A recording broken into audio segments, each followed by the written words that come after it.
This is Dolynny TV, ladies and gentlemen. Good evening, and welcome back to another edition of Edmonton Oilers discussion here on the channel today.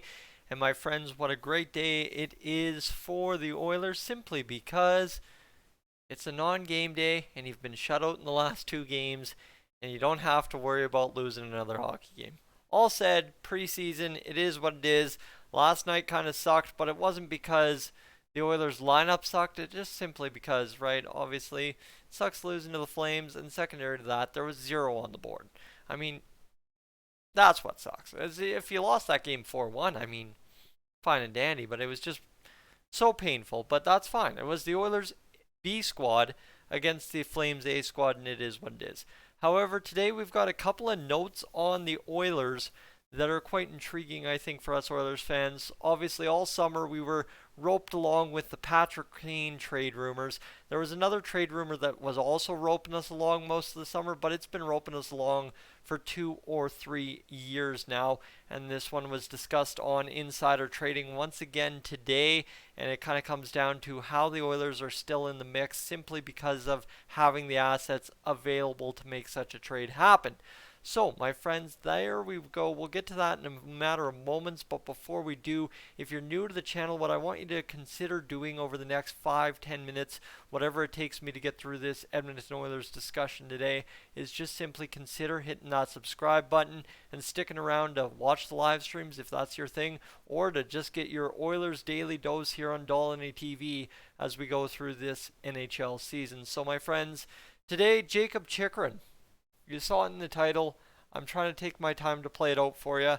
But yeah, Jakub Chychurn back in the news. Obviously, the Coyotes still kind of looking to move him because he's looking to get moved. And the Oilers being one of those teams that is in the mix because of the prospect and pick kind of rule.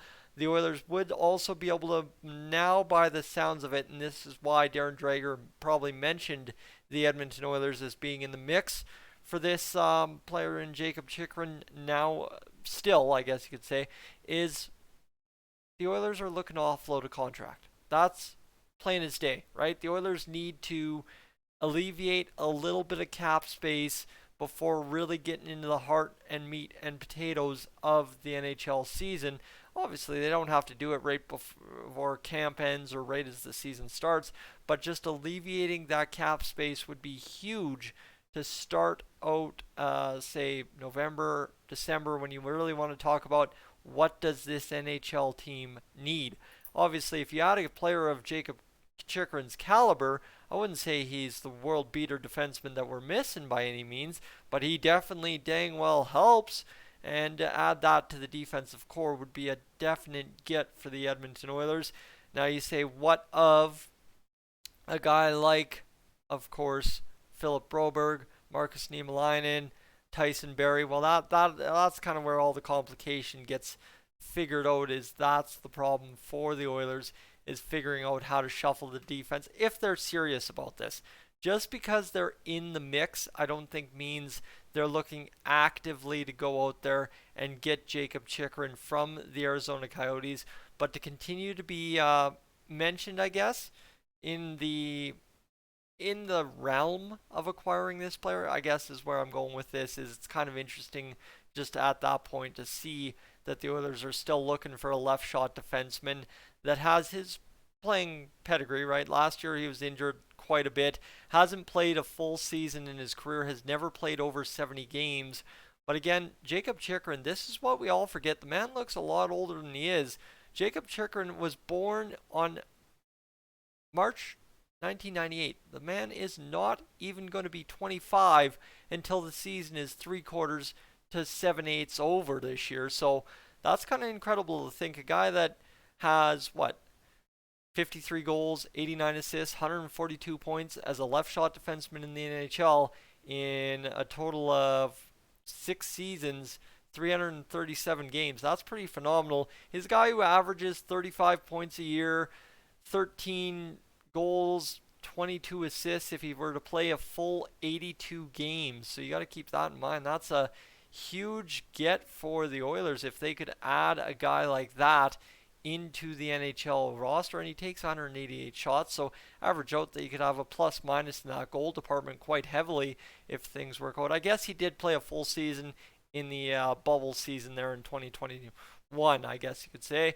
and he's a guy too that he can throw the body, averages somewhere in the range of about 108 hits a season, and a guy that blocks shots too, and a guy that could be a player caliber kind of add on to your team in that number 2 position, right? Folks are saying the Oilers are lacking in the depth on the left D because Duncan Keith's not there.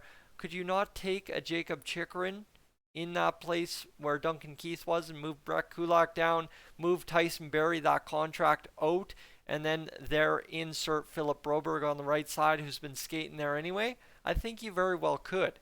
You absolutely could. So that's kind of the interesting part here is there is still a way, right? And the Oilers, if they want to trade off Sam Marukov a first, or heaven forbid Niemelainen in a first, or some kind of situation where you figure out what the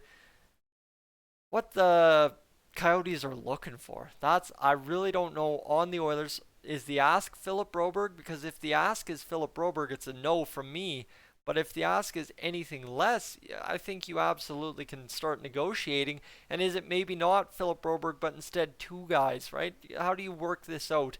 And for the Oilers and Coyotes, if there is anything to be had there, I'm sure it would be 100% a thrilling negotiation to watch as an Oilers fan. And that's really all I've got on that, because we've talked about this a million times over already. This is something that's cropped up 3 or 4 times in the past 2 years. Nothing's happened. Nothing's been substantial. No trade call. Nothing of the like. However, today Rasmus Sandin signs with the Toronto Maple Leafs. And I guess over the past 48 hours in Leafs land, yes, obviously they've had some major injuries on the defense, but Sandin goes to them to solve their problem. But does he solve it entirely?